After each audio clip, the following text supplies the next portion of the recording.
for 2 minutes and your introductory statement. Should we just leave this here? Or do we You can move it back and forth. back? Okay, yeah. Or you can take it out. Yeah, we'll just, I'll just scoot over.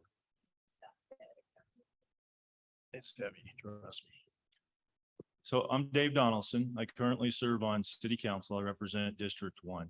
Lived in the city for about 31 years. You know, I'm running for House District 16, or I wouldn't be here, right? So why am I running for House District 16? The reason I'm running is I think the citizens of House District 16 deserve somebody with leadership experience and common sense to address the problems we face today. 3 of those problems that I talk to people about when I'm knocking on doors that they talk about is inflation or affordability, crime, and then the performance of our schools. My experience as a husband, as the father, as a councilman, as a Green Beret, as an officer in the military, an NCO in the military, a physician assistant, a paramedic, a wilderness guard. I think all those things have given me the common sense and the leadership to help solve those problems. A little about me and my wife. We came here 31 years, like I said, with our 2-week-old daughter. I was in the Army back then. At that point, I was in military intelligence. I was a Russian linguist, Russian voice interceptor.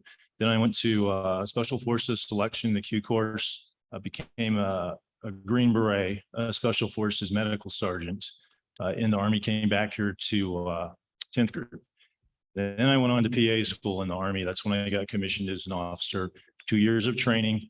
Then I became a physician assistant and took care of our soldiers and Iraqis when I deployed 3 times to Iraq. After the Army, I continued. Well, first we took care of my dad who had Alzheimer's, but then, thank you. But then worked as a physician assistant. I ran a men's health center here in town. I was a center director of that. Other things I think that are important about me, I've lived in the district 31 years. I used to be a wilderness guard up in Montana. I'm a runner. I do trail running. I've run the Ascent 4 times. I'm a cyclist. I used to commute to work. Thank you, Mr. Donaldson. Thank you. 1 second, as we go. Yeah, what's going on with this sound, huh?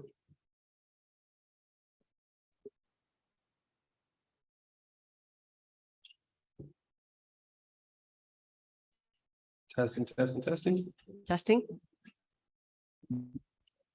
Should I? Okay, Ms. Vehil, 2 minutes.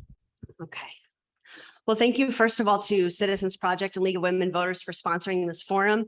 I'm running for state representative because I believe that Colorado Springs is at a pivotal moment right now. We're going through another big wave of growth and change. And so now we have this chance to really elevate our representation in our state house. And I bring some really unique qualities to this work. And I say unique, but really my background and life experiences are very common throughout our society. I'm a survivor of childhood trauma. I work in our fast-growing gig economy. I'm a low-income renter. These are all very common throughout our community, but very rare in elected office. And I think it shows. I was one of those kids who slipped between the cracks early in life. And the reason why I'm still here is because a few things worked out for me just in time so that I could get healthy and start thriving. Disability insurance, help from siblings. But above all else, I got to come home to Colorado Springs. I was lucky enough to be born here, but this is the hometown of my heart. So when I started moving into long-term recovery, I was adamant that I would find ways to give back to the city and also correct those terrible odds for the next kid who comes along. I am not only well acquainted with the struggle that so many in our district are living with, but I also possess the grit and resourcefulness to turn my own survival into a policy framework that will leave no one behind and build a solid foundation in life for every Coloradan. There's currently not a single legislator for Colorado Springs who has had to use the bus in this city or try to find a low-income apartment in this housing market. I know what it means to haggle for healthcare, win a fight with a wage-thieving employer, and get justice from bad actor landlords. And as a renters' rights advocate and a community organizer in the city, I've been hard at this work without even being part of the political machinery. I am pro-choice, pro-worker, pro-democracy, and my biggest priorities will be in housing, education, and environment. And I look forward to elaborating more on these throughout the evening. Excuse me as well. Sorry, audience. I forgot to lay our ground rule. Please save your applause for the end of the forum for both candidates. Thank you. Okay, so Ms. Vihil, we'll start off with you, then Mr. Donaldson, like I said, will alternate. So the first question we have are what are your plans for growth in House District 16 for constituents and business? And this will be a 2-minute question. So yeah, this is where I think it's really important that we grow and develop in a way that is sustainable and equitable, that we're including everyone in everything that we do. Colorado Springs has had a lot of issues with sprawling without allowing for all of the different types of housing and transportation that people need to thrive. And not only does it hurt households, it hurts businesses because they don't have as much access to customers. It's just not a sustaining model for us. And so my perspective on this as a state legislator will be to get us the kind of funding and the kind of statewide planning that's going to enable us to age into the population that we have now. We're a city of over 500,000 people. We will quickly be the most populous city in the state, and we need to start acting like it. We want to be represented like that, I think. And that's a lot of what I'm hearing from people is, what are you going to do about the traffic that zips down my house every day? It's like having a highway in the middle of the city. Why is it I can't function here without a car? Why is it that my kids have moved away with my grandchildren and don't want to live here? And so we want to be a world-class city where everybody can thrive. It shouldn't matter who you were born to, what you do for work, or what your ability level is. And that's the way that I will represent our city in the state capitol. Thank you, Ms. Vihil. Mr. Donaldson, same question, 2 minutes. Can you repeat it, please? Yes, what are your plans for growth in House District 16 for constituents and business? So one of the things I can tell you is after serving on city council for the last 18 months, it's really a city council issue. Growth inside of HD 16. You really need to lean on your city council. Retool COS is being looked at right now. There's going to be voting on that within a few months. Inside that, there are some zoning changes, right, to allow more density in the city. So the state legislature it's not really, if you want to address that issue, city council is really the place to go. We have passed, before I got to city council, they passed an ordinance which allows what's called accessory dwelling units. So you can basically have like a tiny house on your property to help with, increasing the density. Stakeholders, that's really important, is to bring people in and talk to the different stakeholders. Thank you. Folks who want more mass transit, the homeowners, the apartment owners, renters, and that there should be a process to that, right? So that is what I would recommend about that. It's a city council issue. There are things we do that are done up at the state legislature, but as far as zoning and what are we going to do in this, HD 16 is contained entirely within the city limits. It's a good issue for city council. Thank you, Thank you, Mr. Donaldson. This next question will start off for you, Mr. Donaldson, then Ms. Vihil, and this will be 1 minute. How are you reaching out to the Gen Z youth and having lines of communication with them? Can you remind me who qualifies as Gen Z? That's a good question. Under 28? All right, okay. Well, my son falls in there. My son, I think, is 27 years old, so I talk to him frequently. And honestly, I do this on city council. I will do this, continue as if you're show the confidence in me to elect me to the legislature. My phone number is out there for everyone. My email is out there. I'll meet with any constituents.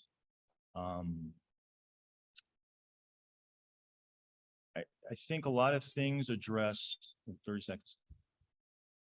Everyone, I try to generally look at things that involve all the citizens and not divide us up into different groups. But we have, I'm about to run out of time, made specific efforts in Colorado Springs, especially with the downtown, to make it more inviting for younger people, a place they would enjoy more than how the downtown used to be. I'll stop there. Thank you, Mr. Donaldson. Ms. Vihil? Oh, well, as an elder millennial myself and someone who will be one of the youngest members of our state house, when I'm elected. I'm really proud to say I'm really close to Gen Z. Most of my staff are Gen Z college students. I've spent a fair amount of time at our university with university groups, activity groups, as well as the Student Government Association. And I know I say I'm an elder millennial and I must be pretty good with technology, but the Gen Z kids really had to get me using TikTok, which I was not comfortable with at first. So I've learned a lot from these kids already. I am in love with this younger generation. They are the most diverse, open-minded, thoughtful, incredible generation I've seen yet. Already, a lot of these folks who are around 20 light years ahead of where I was when I was 20 years old, the way that they are thinking about their whole community and about the whole planet and how they can be the best person they can be. They've so unselfish compared to what I remember feeling at that age. So I am just in awe of them. I'm a big fan of putting them in positions of leadership, mentorship, and yes, thank you. Could go on for a bit. Thank you, Ms. Vigil. So we're going to start off with Ms. Vigil for this question, and then we will go to Mr. Donaldson, and this will be 2 minutes. So transportation, how do you support access to different types of transportation from a state level? Sure. So my foundational principle here is that everybody needs to be able to get around. Transportation is a basic human need. Owning and operating a motor vehicle is an earned privilege. And so we have a pretty big disconnect if the only way that the vast majority of people can get around is by owning and operating their own private motor vehicle. It doesn't seem to be serving us very well as a city, and I have significant concerns about how we're going to grow into our population as a state if we don't have a fully connected Front Range, right? So I support Front Range Rail. Regional transportation, multimodal transportation that connects people to that Front Range Rail so that they can get anywhere they need to go in the state. And we can just be using our dollars so much more wisely in that regard. It is an intergovernmental issue, right? As we all know, we have the city, we have the county, we have PPRTA, we have Mountain Metro Transit as our public transportation here. They get some of their money from that and some from the city. The state has a role to play, the federal government has a role to play. And so the big thing here is going to be to make every neighborhood accessible for all people. You should be able to live, work, play, study, worship, whatever you do with your life, all in roughly the same area without being incapable of getting where you need to be because you don't have the luxury of driving a motor vehicle or you are physically or legally not able to drive. I just don't think it's acceptable from a justice standpoint. It's not good for us economically or socially, and the whole state and our city especially will be more connected when we embrace a multimodal transportation system. Thank you, Ms. Vigil. Mr. Donaldson, Can you repeat it one more time? how do you support access to different types of transportation from a state level? Okay. 2 minutes. All right, thanks. So as I said, when my wife and I came here 31 years ago, we lived on Institute Street, and that's near the statue of General Palmer downtown. I used to ride a bicycle. I commuted on bike down to Fort Carson and back probably 4 times a week. And then one time I would drive and bring clothing out there. And then the other 4 days I was riding, except in the winter. And then when we went away, we came back. The next house we lived was Howard. Everywhere we've lived is always in District 16. Same thing. I was a bike commuter. And then I did it from way up by UCCS where we live now down to Carson. So strong advocate for cycling as a way to commute, but it has to be smart because most people, the facts are, they love their cars. And the state level, we spend, really not that much money on transportation at the state level. And most people, for convenience reasons, like their private cars. If you have a few children, it's very hard to do that. Really, honestly, on the bus or on a bike, or pick your other multimodal way, on a scooter, on walking. Cars are going to be an important part of our future indefinitely. We may transition to more and more electric vehicles. I think that really should be left up to the citizens when they want to do that. I don't support going really fast on that because as a member of the Colorado Springs Utilities Board of Directors, our electrical grid can't support it. We could, as legislators, sometimes we have a good idea and we think, let's have everybody have an electric car in the next 10 years. But practically speaking, common sense wise, our electrical grid can't support that now. I think there is already a lot of momentum behind this at the state legislature and the governor's office. This is something that he is pushing pretty hard. Thank you, Mr. Donaldson. We'll start off with Mr. Donaldson for this question, and it'll be 2 minutes. What do you believe is the most pressing issue in House District 16? That'll be 2 minutes. So I'm going to go right back to those three issues I spoke about in my opening comments. Number one is affordability. Just basic things are too expensive. Fuel for your cars, rent, food. That's issue number one when I talk to people. Issue number two, and for some it is number one, is crime. Colorado, and it's in HD 16 too. First I'll give you the state's information, and I'll give you an anecdote from 16. We lead the country in bank robberies. Believe it or not, Colorado does. We lead the country in car thefts. We led the country on January 1st, and we're up about 20% this year. We are number 2 in fentanyl deaths, and I believe we just hit number 2 in violent crime in the whole nation. In house, and the third one is schooling, because parents talk to me about that they don't feel, they don't feel like their children come out at the level they want them to. Standardized testing says that D11, the kids are testing out in the 30 percentiles, I believe it is, in reading and mathematics. Not good enough for the kids in House District 16. One anecdote, the gas station closest to my house on Austin Bluffs near Academy, gentleman tried to, and this was just a couple months ago, tried to carjack a car in the parking lot at the King Soopers there, failed that. Walked down to the gas station, went inside, told the woman at the cash register, give me the money. Then he shot her in the face. Then he walked outside, told the 70-year-old man, give me your keys. The old man said no, shot that man in the face, and then he ran away. The police caught him a few days later. That should not be happening in House District 16 or in our city or our state. Thank you, Mr. Donaldson. Same question, Ms. Vigo, 2 minutes. So I've been out on the doors a lot this year, and actually these last several years, because this is of course, my second run for HD 16. And when I first ran for this district, it was about 9 days before we all started shutting down for COVID. And very quickly, I noticed that a lot of people had a very eerie sense that our elected government doesn't care about everyone's health and safety equally.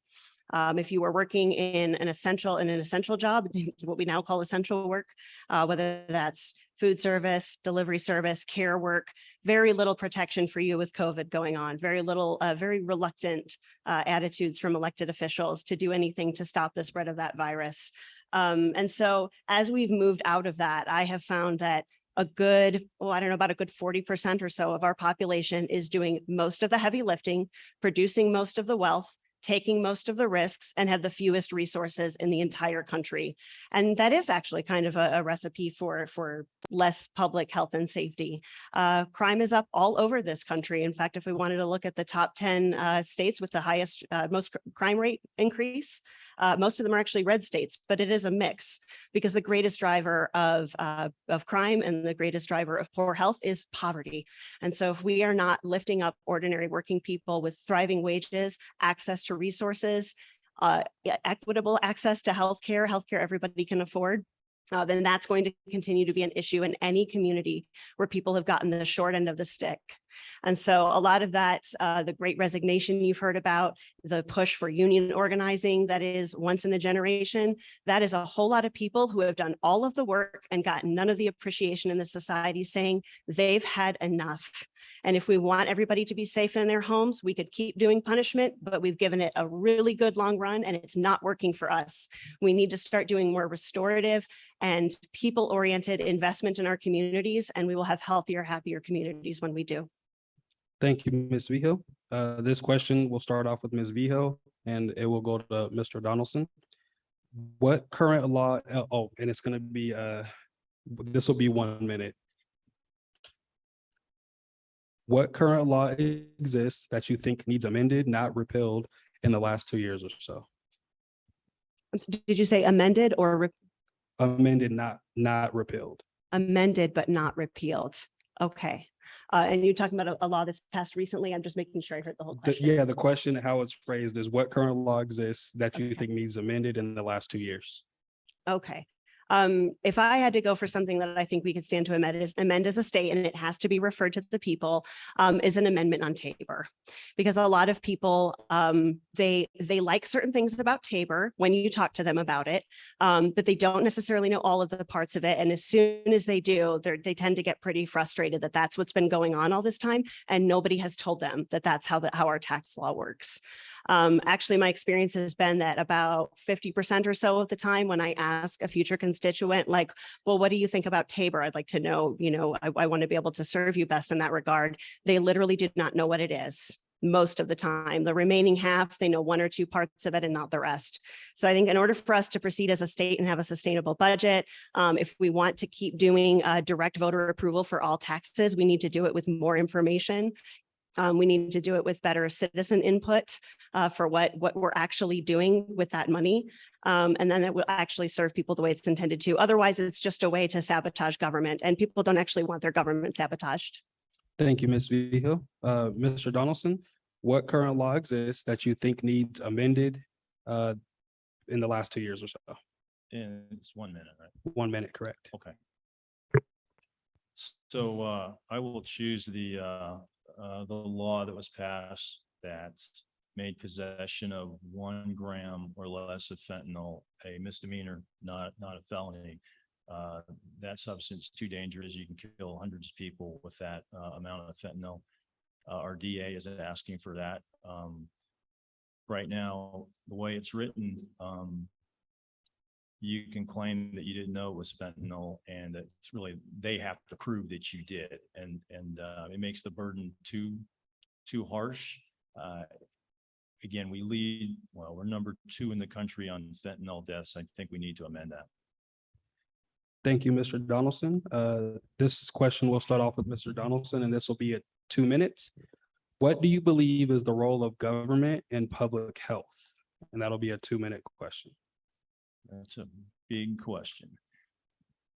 So I serve on the El Paso County Board of Public Health, and that's a good place to start. And there's certain things that make a lot of sense.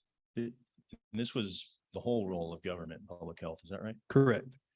That's a good place to start, where we inspect restaurants. So when you go to a restaurant, you can rest assured that someone has inspected it. The food you're receiving is probably good. They inspect our water supplies, promote health, through certain educational campaigns.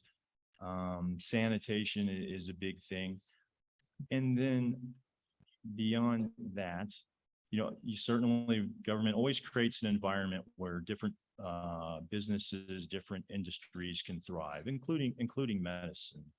1 minute. So, and I served as a PA in the military, and then as a civilian. I was the center director of a men's health center. I think the government should be a safety net for those that can't afford healthcare, and we do that now. There should be a safety net for them to receive a basic level of healthcare and perhaps dental care also.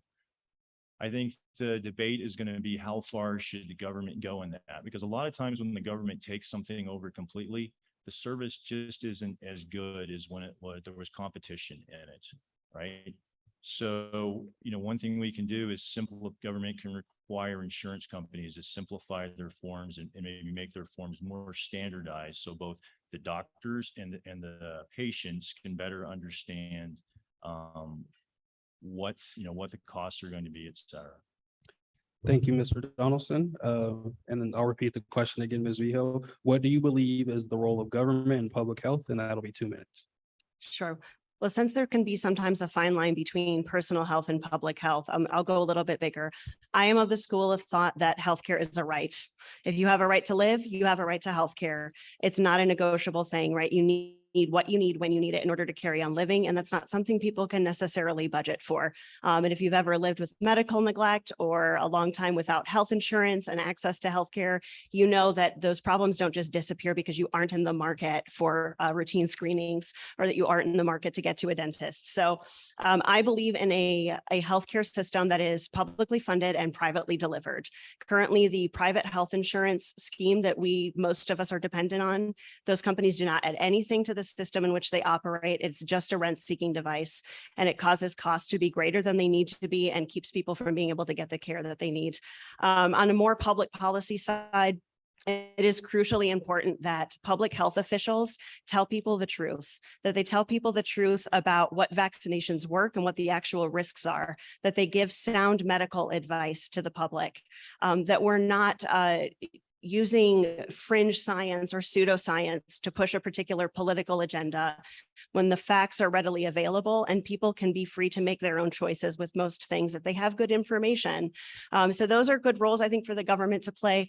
And in a more holistic sense, we of course need to always be thinking about our environment, our air quality, our water quality, whether or not homes are safe to live in, right? We don't need any more repeat of asbestos or lead-based paint or other things that hurt families and that disproportionately impact communities of color, I might add. So those are all trends that we can work away from to a more healthy and inclusive future. And government does have a role to play in that. I think when it comes to whether or not a government-run program or a government-funded program is better or worse, it really depends. I don't want the government making my pizzas, but I definitely want it fixing the holes in the road. Thank you, Ms. Vigil, and we'll start with you for this question as well. This question is from the chat. Our Zoom audience. Many of my neighbors are housing insecure or homeless. I see this on a daily basis. How will you be an advocate for these constituents who often don't have a voice for themselves? And that'll be 2 minutes. You first. Well, I'm really proud of the work I did as a housing advocate with the Justice Center of Colorado Springs. I got a binder of resources to do that job, and it was really like more like a street team where I went out and found people who might be in need of some intervention with their landlord or securing safe and secure housing. And what I found in all of that is that the whole system is just so incredibly porous. There isn't a single place that you can rent in this town, in this city right now, even the cheapest studio apartment, you cannot fund it if you work 2 full-time minimum wage jobs for 60 hours a week. It doesn't exist. So we need to be looking much bigger and broader about how we build. There is a supply side issue where we're building a lot of the housing that we don't need and not enough of the affordable and missing middle units that we do. And we also need to be looking more at how renters are protected so that they can stay in their homes longer. You shouldn't be moving every year just because you're a low income renter. The disconnect between the rights that a landlord has and the rights that a tenant has is just unacceptable. This is not a luxury item for you to rent an apartment. You already have to jump through an incredible amount of hoops to get housed if you're on the low end of the income spectrum. And then once you're there, you deserve to have the landlord maintain their end of the bargain, to keep it safe and habitable, to not turn you out, to not, for instance, take your security deposit when you're on your way out. It just becomes, we're getting into an environment here where it's so expensive to be poor. It's no wonder nobody can keep afloat anymore in this. I've encountered several of these people who are invisible homeless. Ultimately, they're living in their car, couching it, staying at long-term motels. That's effectively homelessness, even if you don't see those folks on the sidewalk. And you would be amazed how many of them are working 1 or more jobs.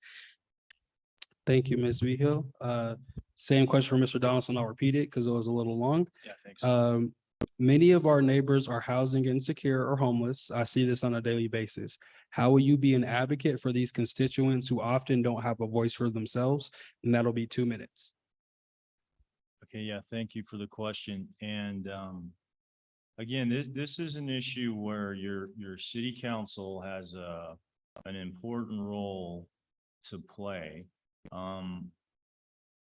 especially with homeless populations in the city. It really is. Denver has very different rules than Colorado Springs does.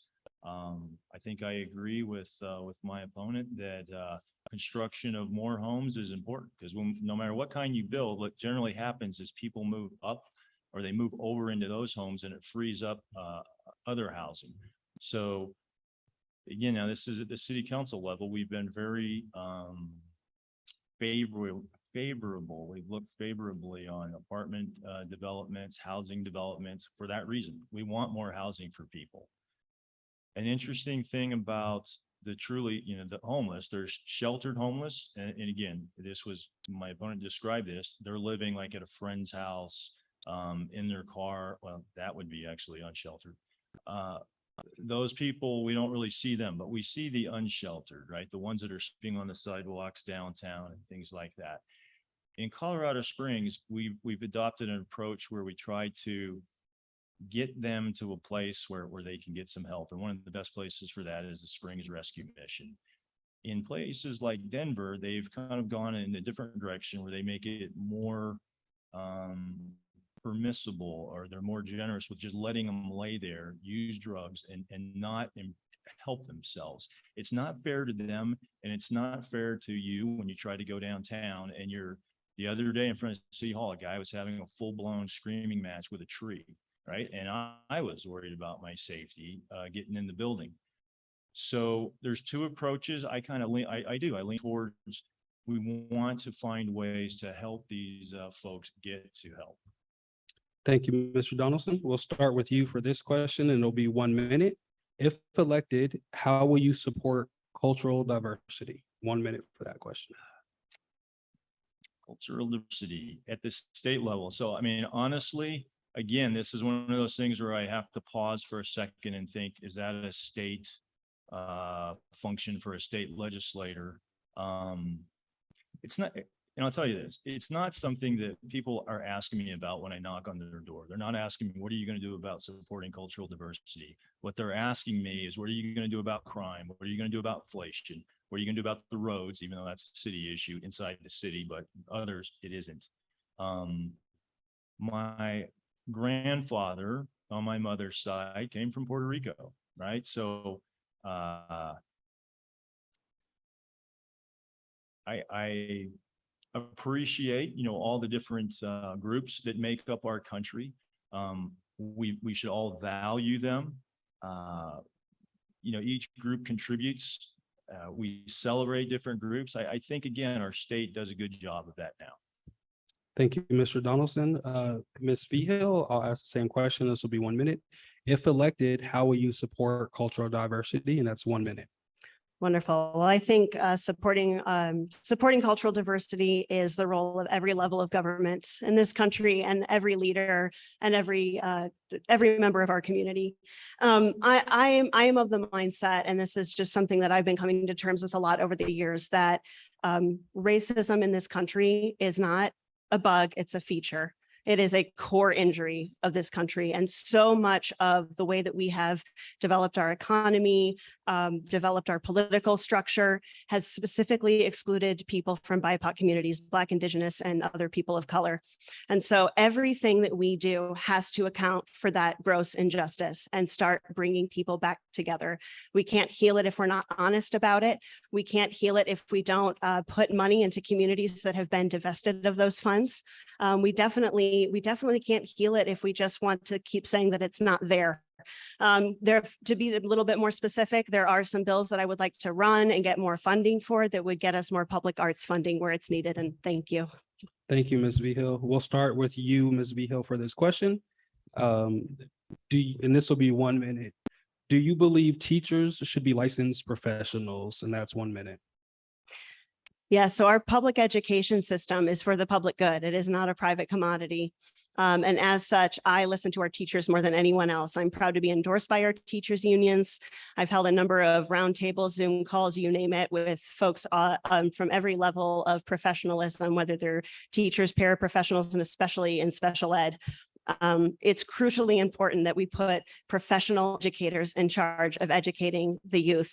We don't want to be siphoning away public funds into schools that don't hire licensed educators or that aren't following the same rules that public schools do. Every kid comes to their educational experience year after year with a unique set of needs, and those unique set of needs need to be met. And it takes a whole team, and schools that work well together know that they want licensed professionals covering all of those specialties. So that's really a really important thing for us to have. And I don't support public dollars for education going to entities that don't meet those requirements. Thank you, Ms. Behill. And this will be for Mr. Donaldson. And I'm going to repeat the question because the Zoom audience asked for me to repeat the question every time. Do you believe teachers should be licensed professionals? And that's 1 minute. Yeah, thank you. I want teachers to be effective. I want really, let's look at the students first. Are they receiving a good education? And I talked with, some folks that work in education, and there's a great shortage of teachers right now, right? And so we're trying to figure out how can we improve that. And one thing that was suggested to me is perhaps folks who come from the military. We teach a lot of classes in the military, and some very effective instructors at some of the charter schools are former military folks. So the idea was perhaps there could be an alternate certification, like they should be certified, certainly, but perhaps certain groups who've had instructing experience in the past, and some of these were mathematics master's degrees or PhDs. They hadn't been instructors, but they turn out to be great teachers. Thank you, Mr. Donaldson. Mr. Donaldson, we'll start with you for this question, and this will be 2 minutes. What are your thoughts on recreational marijuana, and how would you support the will of the voters if this passes or fails? That'll be 2 minutes. I don't know if I need to talk about this. I think everyone might have an idea. So on city council, and so, I mean, honestly, is this this has been decided at the state legislature, right? Is this recreational marijuana or all marijuana? Recreational marijuana. Recreational. It's legal, right? And it's legal in Colorado Springs. The question that's before voters on November 8th is, do we create 114 retail recreational marijuana shops? How many do? And that's what we'll do. If initiative 300 passes, we get 114 of them. How many are there in Manitou? 2. How many are there in Pueblo? 8. But we're going to have 114. And so could there be some bad consequences from that? That's what it's not just me, but our Chamber of Commerce is concerned that there could be. A big part of our economy is defense sector jobs. And a lot of the men and women who are in those jobs have to have top secret clearances. Employers, these companies that come here may decide Huntsville, Alabama looks even better now if we have 114 recreational marijuana shops. We also heard from the CEO of the Springs Rescue Mission talk about he thinks it will create more of a problem with homelessness in our city, either by attracting people here or just contributing to it. And who else? We heard from our DA that he thinks crime will go up if this happens. If the people vote that is their will, I have no doubt, whether I'm on city council or not, city council is going to execute that. We're going to do that. I voted to, once the proper number of signatures were acquired for the, what do you call them? The petitions. Thank you. For the petitions, I voted, hey, it has to go on the ballot because that's legal. We follow the law. I honestly have zero concern that city council won't do exactly what people instruct. Thank you, Mr. Donaldson. I'll repeat the question for you, Ms. Vigil. What are your thoughts on recreational marijuana, and how would you support the will of the voters if this passes or fails? That's 2 minute question. Sure. Well, I do feel like I've done my bit already. I do wholeheartedly support the People's Initiative to legalize recreational cannabis in Colorado Springs. I circulated petitions and volunteered for the organization, and I was proud to do so. what's happening in Colorado Springs right now is actually just that we don't get the money from our sales. It's not as if it's not here. Not only do we have medical, but we do also have rec right next door. Any downsides, any potential risks that come with legalization, which cannot possibly be worse than the amount of alcohol that's here. It's already present. It's here. We're dealing with it. We're doing the best we can. Harm reduction is always important. You can ban something, but it doesn't stop people from having access to it. It just drives it into the shadows where we can't regulate it, control for age or anything else. Those 114 locations, by the way, those are currently MMJ. If the 300 passes, what will happen is that they will have the option, if they would like to do partial or make a full transition to recreational sales. They will not automatically become retail pot shops. That's not what's happening. And just on the whole, I'll use my last minute to say the war on drugs has been an abject failure of public health and safety in this country. If it were going to make drug addiction go away, I would hope it would have done so by now. If it were going to make people safe from drug addiction or overdose, you would think it would have done so by now. Our path forward here as a country cannot be to keep digging in our heels on the failed drug war when we could legalize substances like cannabis that are manageable. Decriminalize most drugs so that people can get help without being afraid of going to jail, and start doing care instead of cuffs. People are human beings. We should not be locking up more people than any other country in the world just trying to go after drugs, and meanwhile trampling most people's constitutional rights just to make those arrests. I don't think it's acceptable. I think if we're the freest country in the world, we shouldn't be the one with the most prisoners. We shouldn't be the one where the government polices your body all the time. Thank you, Ms. Vigil, and we'll start with you for this question. Ms. Vigil, this will be 1 minute. I think this will be a pretty simple question. How did you prepare for this event? 1 minute. How did I prepare for this event? I sat down and did some writing about other speeches that I've given, other town hall and community circle type events that I've held. Kind of wrote down a few things that I wanted to make sure I said. And other than that, I expect to just look up at all of your beautiful faces as much as I can, and see what makes you go like this so that I can address more questions. I tend to be a little bit more organic in my preparation for these things. That's an interesting question. I like it. Thank you, Ms. Vigil. Same question for Mr. Donaldson, 1 minute. How did you prepare for this event? I prepared for this event by living in House District 16 for 31 years, raising a family in it. Our 2 kids grew up in House District 16. Serving as a physician assistant in House District 16 and treating thousands of patients and sitting in rooms and talking to them about their health. But other things come up, their kids, their family.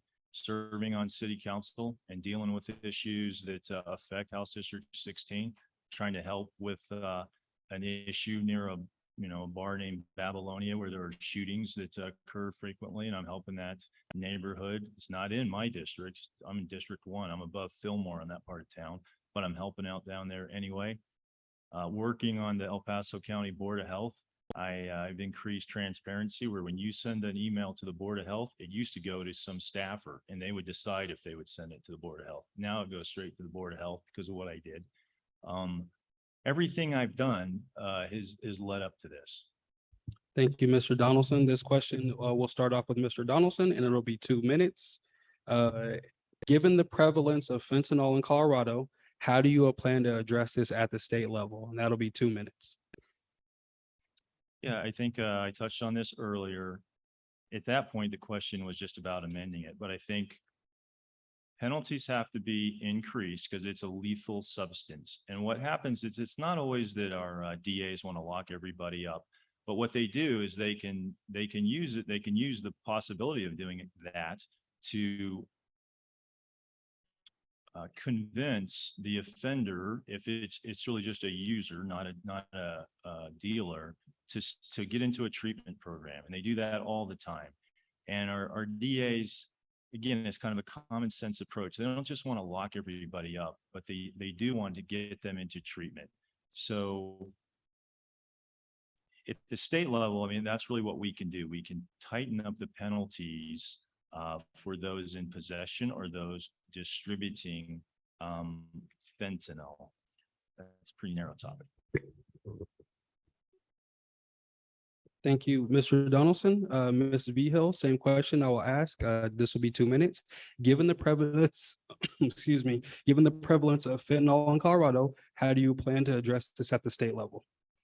Sure. Well, I talked about the failed war on drugs, and this is a classic example of it.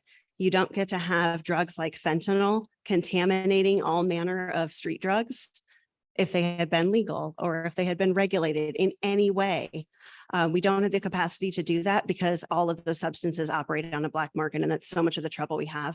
That fentanyl bill, the one that's been such a big conversation over the course of this year, it does actually have a lot of really good preventative measures in it. Testing strips available for people, for instance, and looking more into harm reduction, like clean needle exchanges, which sadly, El Paso County is the only large county in the state that does not have one where people could get a clean needle if in fact they are using drugs, just so that they are safe in the meantime while they continue to use.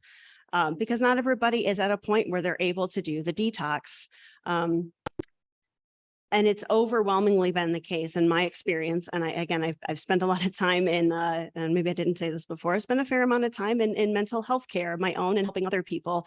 And people cannot be forced to detox if they don't want to. Voluntary treatment will always work better. The 1 gram rule that was in that bill, I just want to clarify something for everybody. That's not a gram of fentanyl. It's a gram of any compound that has any detectable trace of fentanyl in it, which means it could be a gram of cocaine with a detectable trace of fentanyl. Now we treat it like a gram of fentanyl, and those are completely different things. We really need to reassess this punishing model. You cannot force somebody to get clean. You cannot get anytime somebody goes to jail for drug possession and has to dry out in jail, their likelihood that they will overdose within the first week of getting out skyrockets. That's not keeping them safe. That's not helping them. And in the meantime, we aren't providing enough of the mental health and overall health care supports that people need to practically make the path for themselves to clean up. Thank you. Thank you, Ms. Vihil. Mr. Donaldson, I'll ask the same question. Given the prevalence of fentanyl in Colorado, how do you plan to address this at the state level? Oh, I already I'm so answered. sorry. I'm sorry. Thank you, guys. We all make mistakes, right? So Mr. Donaldson, this will be your question. This was from the chat. The issue of crime has been brought up several times. Can you articulate your position and action plan to address the current and trending crime rates? And that'll be 2 minutes.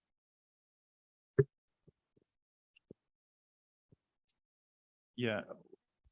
It's hard to articulate a position to address all crime in 2 minutes, but in general, what I would ask voters to look at is, has crime gone up or has crime gone down over the last 4 years? And it has gone up. We weren't number 1 in bank robberies and car thefts 4 years ago. Who has been in charge over the last 4 years? Has it been currently, Democrats control the governor's office, the Senate, and the House. So whatever they wanted to do, they've been able to do.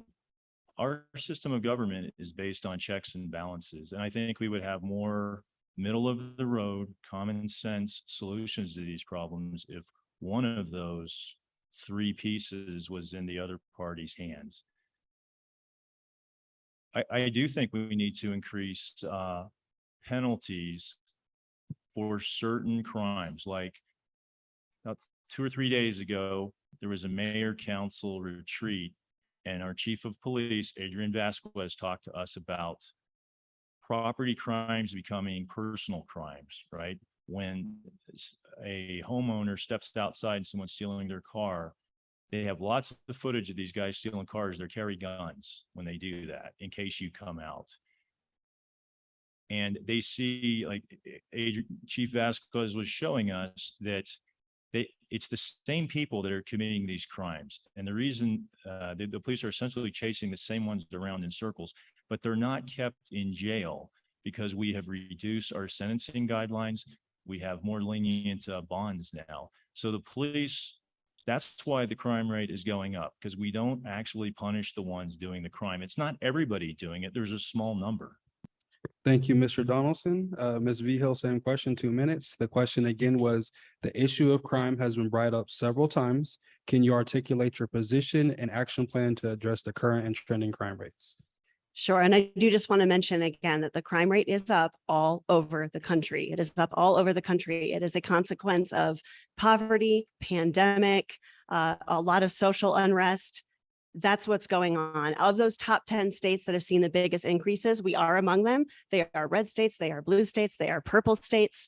If we really want to look at whose watch is it occurring on, we do have to consider that Colorado Springs and El Paso County are 100% Republican run. El Paso County is 100% Republican run. And the city of Colorado Springs is a conservative supermajority.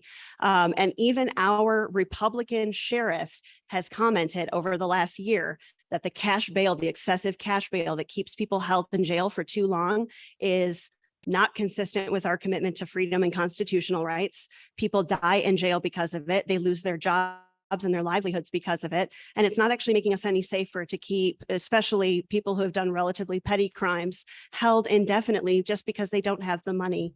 So we do need to look really seriously at scaling back all again with the punishment. It's had a good run. We've tried it.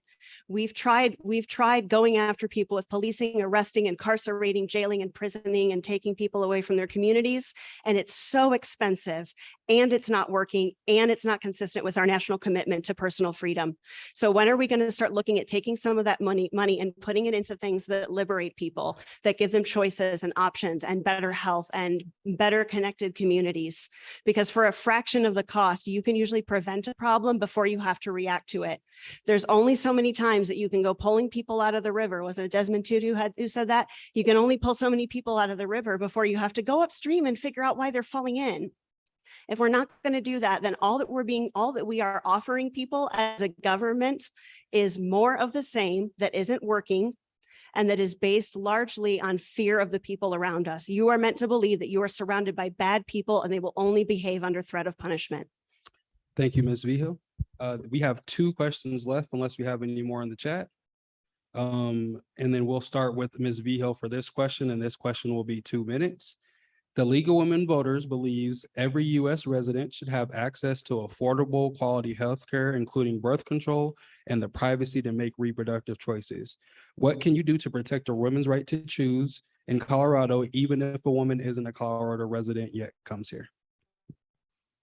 Absolutely. Well, I am proud to be the pro-choice candidate for Colorado HD 16. I believe wholeheartedly that self-determination is a basic human right. It is a core Colorado value. No one has the right to tell you what you're allowed to do with your own reproductive system. I'm proud that we are in a state that has protected abortion rights and state law. And I see that we are likely to be a destination for people who are fleeing more oppressive states, looking to exercise their rights here. One of the ways that we're going to have to look at that is to repeal the statewide ban on any public funds being used for abortion services. A lot of people don't know that we have this. The state of Colorado has our own little state level version of the Hyde Amendment. It barely passed even back in 1984 when this is a red state. It was still a pro-choice state. Actually, under today's citizen initiative rules, it wouldn't have passed at all. It made like 50.4% of the vote. We should repeal that. We should free up those public funds. And honestly, we should be prepared to be a safe haven for people who have a situation where they are pregnant and they either don't want to be, they know it's not a good time for them, it's not a safe pregnancy. Whatever their situation is, it's their situation because every pregnancy is unique. And I'm not about to tell anyone that they have to carry a pregnancy against their will, and nobody should be telling anyone they have to carry a pregnancy against their will. This just should not even be up for debate. Coloradans do not want the government policing our bodies and bedrooms. Enough with this. Thank you, Ms. Vihil. Mr. Donaldson, same question, 2 minutes. The League of Women Voters believes every U.S. resident should have access to affordable quality health care, including birth control and the privacy to make reproductive choices. What can you do to protect a woman's right to choose in Colorado, even if a woman isn't a Colorado resident yet comes here? So I believe the legislature, passed a bill last session. Governor signed it. That's settled policy in Colorado now. And Please. if there's something that I'm misunderstanding about that, but that is my understanding. As far as someone coming into the state of Colorado, I honestly don't know what their status is. So, first I need to find out what what our state law would say about someone coming into Colorado. I don't know. Can you repeat it just one more time? I'm not sure if I'm missing something Yeah, else. yeah, this, and we'll give you a couple more seconds, for sure, a little bit more time. So the League of Women Voters believes every U.S. resident should have access to affordable quality healthcare, including birth control and the privacy to make reproductive choices. What can you do to protect a woman's right to choose in Colorado, even if a woman isn't a Colorado resident yet comes here? Yeah. And so again, I mean, I know someone laughed as if that was a preposterous thing to say. I do believe the legislature passed a bill and the governor signed it, and we have very liberal abortion rights in Colorado. That's the law. So, that's my answer. Thank you, Mr. Donaldson. This will be the last question, and then we'll go into closing statements. If elected, and this will be 2 minutes. If elected, what bill are you most excited to create or sponsor? And this will be Mr. Donaldson first. Sorry about that. What's this? 1 minute? 2 minutes. 2 minutes? So the bills I'm interested in doing are going to work in those 3 areas, right? Bringing prices down for things that regular families need, like housing, fuel, et cetera. Making our city, well, again, city is city council, our state safer than it is now, and improving schools. A few ideas on those 3 topics. One, improving the schools. One of them is to use veterans to fill in as substitutes and in other areas where we don't have enough. So potentially creating an alternate pathway for certification for them. On crime, returning to a stronger penalties for crimes that affect real families. Now, if you steal a car and the value is under $2,000, it's a misdemeanor. And who owns those kind of cars? Is it rich people or poor people? It's poor people. How do they get to work when their car is stolen? It's very difficult, isn't it? So these crimes affect regular citizens. People are worried about it, right? I was walking on the street the other day and all the driver's side mirrors had been broken off the cars just as an act of vandalism. So I do think our crime rates have gone up because our penalties have gone down. We have 23% fewer people in prison and our crime has gone up 46%. And the other topic, bringing prices down on things. Housing, the cost of housing has gone up. We have what are called construction defect rules, which have made it so that developers or home builders do not want to build affordable entry-level housing like townhomes. If we can improve that, we can have more affordable housing. Thank you, Mr. Donaldson. Ms. Vigil, this will be 2 minutes. If elected, what bill are you most excited to create or sponsor? Sure. So I also have several, a few housing things, and most of them are currently contingent on us passing Proposition 123, which is going to create a permanent revenue stream specifically for affordable housing projects, equity for renters, and the like. And contingent on those funds, there is a lot that we can do among housing advocates that we can use to improve renters' rights, give them more paths to homeownership if they wish it, level the playing field there, and also ensure that we are doing everything we can with our state dollars to attract more low-income housing tax credits at the federal level, because that kind of funding is critical to subsidizing enough of like the lowest affordability rung for housing, because the market doesn't want to do it by itself. It's never wanted to. There's not enough return on investment for affordable units for the investor class by itself to decide to build that. One other housing bill that I look forward to signing on to, co-sponsoring, whatever we need to do, is to repeal the statewide ban ban on rent stabilization. Local governments should be able to decide for themselves whether or not that's an appropriate move for their city, for their community. And in the meantime, we've seen rents skyrocket well above what the cost of overhead is. That's property managers who are taking advantage of a situation where they can jack up the rent. It's not because they have to. They're raking in huge profits, and it's damaging our communities that people aren't able to stay housed. Again, as I've also said, I've done a lot of stakeholder building already with our teachers, with educational professionals. There's a lot that's going on right now with teacher evaluations and administrative burden and things that really drag down our teachers.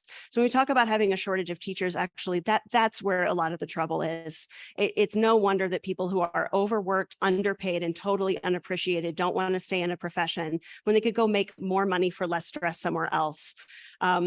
That's something we need to put the teachers at the table for. They know better than anyone how our schools need to be run, and those are bills I also look forward to furthering. Thank you. Thank you, Mrs. Vigil. So we're going to do our closing statements. These are going to be 2 minutes. And Ms. Vigil, you'll go first, and then Mr. Donaldson, since you opened first, you will go last. Mrs. Vigil. Well, thank you again to our sponsoring organizations and everyone for being here. This has been a really good evening. So much of the reason why I do this, honestly, is because people like me aren't supposed to. We're not usually there. We make laws right now in this state around, say, like landlord-tenant arrangements. The landlords are in the room, renters are not. We make laws about what's fair in labor practices, especially like scheduling, workplace safety, and wages. The employers are in the room, overworked and underpaid essential workers are not. And when we miss people, when we don't count everyone, we aren't getting the full perspective of how everyone in this state is trying to live. So since this is my second run for House District 16, of course, this is not spontaneous. Nobody put me here. Nobody told me to be here. A few years ago, I started looking around at my community and realized that nobody was taking the lead on this district, and that I had some things to offer. As I said, I think they are unique qualities in government, but not in our general population. So I've really put in the work the last few years, building a coalition across all walks of life, finding mentorship in the legislature among current members, getting involved in the legislative process as a citizen lobbyist and learning the process more. I helped my good friend Chris Kennedy get through a bill that holds county commissions like ours accountable for how they redistrict so that they can't gerrymander to protect their own power. And these are just things that I'm doing on the outside as a regular citizen. I am so excited to get to work for this community come January 9th, 2023. All of the pieces are in place. I have the resources that I need to do that. I've already got all of the orientations and everything on my calendar for November. And I'm going to hit the ground running to work hard for this community. We deserve an upgrade in our representation in Colorado Springs. We are a world-class city. We should be represented like one. And I thank you for your time, and I ask for your vote for Vigil on November 8th, by November 8th. Thank you, Ms. Vigil. Mr. Donaldson, closing statement, 2 minutes. Yeah, thank you. And I also want to thank the League of Women Voters Citizens Project for putting this on and inviting us. And then all of you who came out here and spent an hour or two listening to us answer questions. Thank you for being here. Everybody in this room may already know who you're going to vote for. I really want to talk to unaffiliateds and weak Democrats, weak Republicans, the ones who are still open to making a decision. And I would ask you to look at Colorado now and compare it to 4 years ago. And crime, the fact that while crime has gone up some all across America, it's grown up a lot more in Colorado, the state of Colorado. That's why we lead the country now in bank robberies. We lead in auto thefts. We're number 2 in fentanyl deaths. We're number 2 in violent crime. We're number 1 in adult cocaine usage. That's, you can't, all 50 states aren't number 1 or number 2. We are. Inflation in Colorado, 8% nationally. We're at about 16% here in Colorado. And then as far as HD 16 goes, I would ask you to look at this as a job interview. Who would you hire? I think I have laid out some experiences which will be valuable in a state legislature. My experience on city council, my experience in the military as a Green Beret, my experience running a private men's health center here in town. There's a reason I'm endorsed by the mayor of Colorado Springs. I'm endorsed by our recently retired chief of police, Vince Niski. I'm endorsed by our DA, Michael Allen, all 5 county commissioners, the current guy who is in the HC 16 rep seat and his predecessor. All of those folks recognize I'll do a good job. I'm a common sense person. I'll listen to both sides. Thank you, Mr. Donaldson. If the audience could give both of our candidates a round of applause for showing up to this forum. Thank you both very much. So a few announcements or housekeeping things I probably should have said in the beginning, but it's okay because I have an index card and I got it now. On that back table, the League of Women Voters has their 2022 ballot issues pamphlet. I would encourage you to pick that up if you haven't already. Citizens Project came out with our candidate survey and issue guide as well. So if you guys could pick those up, that'd be great.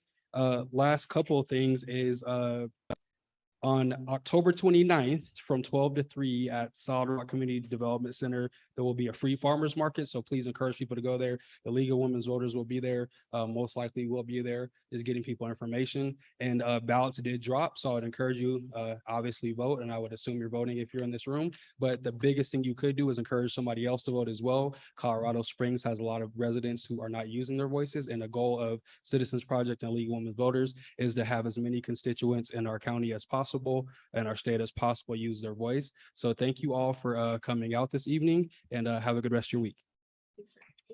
Thank you. Good job.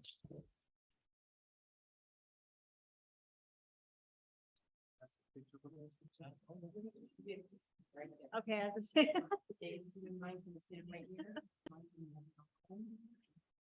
And then are you gonna hop in, Cheryl?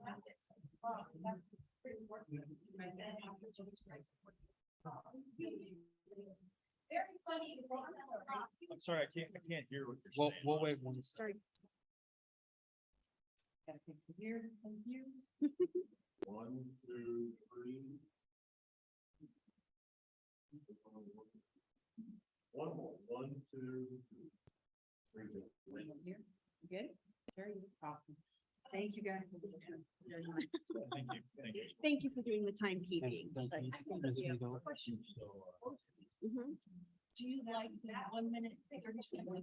I'd like to do 10 seconds. Oh, I mean, I think that's good. I mean, most of them were like 1 minute anyway, right? So like maybe 1:30 and 10. Maybe 1:30 and 10. Yeah. Yeah. I mean, you know, are you just kind of gathering feedback from everybody you do this for and see what kind of the thing? Yeah. Yeah, I think it worked out just fine. Oh, no, you're good. I'm just gonna wheel this out. No, I'm good. As long as I put all of my weight on the good foot, I'm fine. No, I'm good.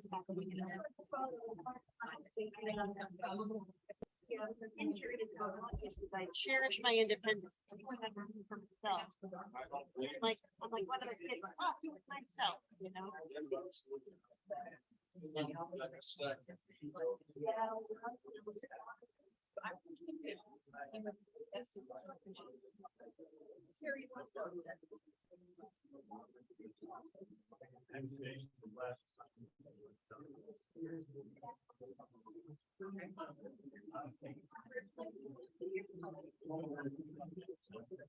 Terry is our, she's.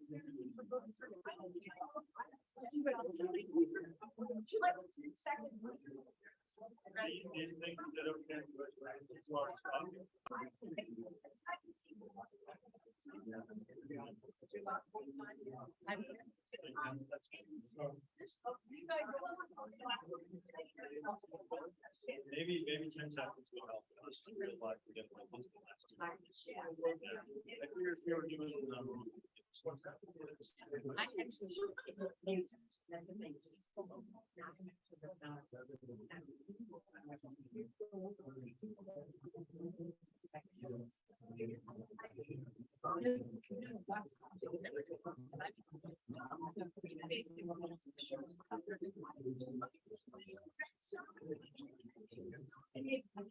Oh, I guess we were going right up to the. Time being on the side of the light. Oh. I don't think candidates, without being so.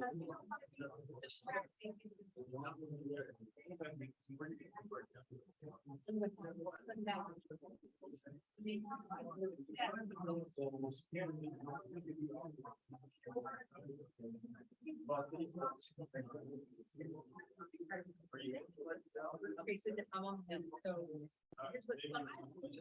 You're being funky on my city. Okay. Once I. And I think so, and I think. Literally. Down the bottom of my belt. Right down there, my house. So next.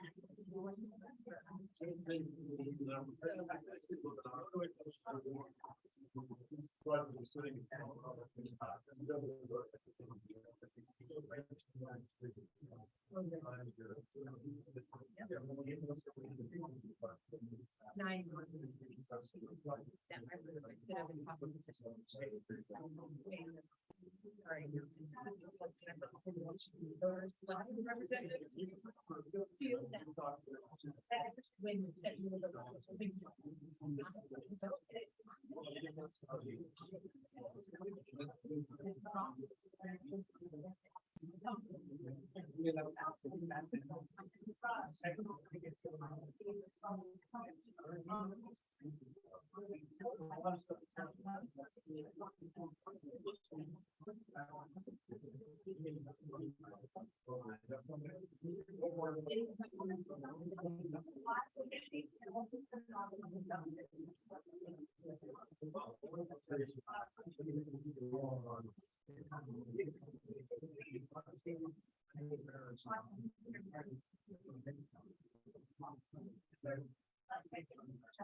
It's not very, you can vote, but it's not, I didn't, it's been like, I think that's all.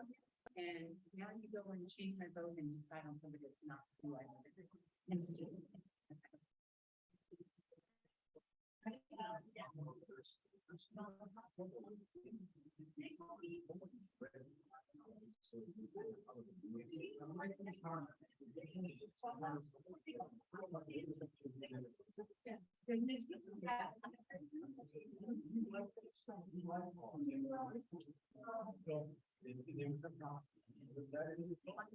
You're exactly right.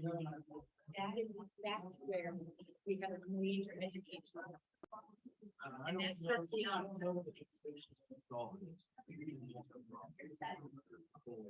Yeah, where, well, that's where we disagree. But next year,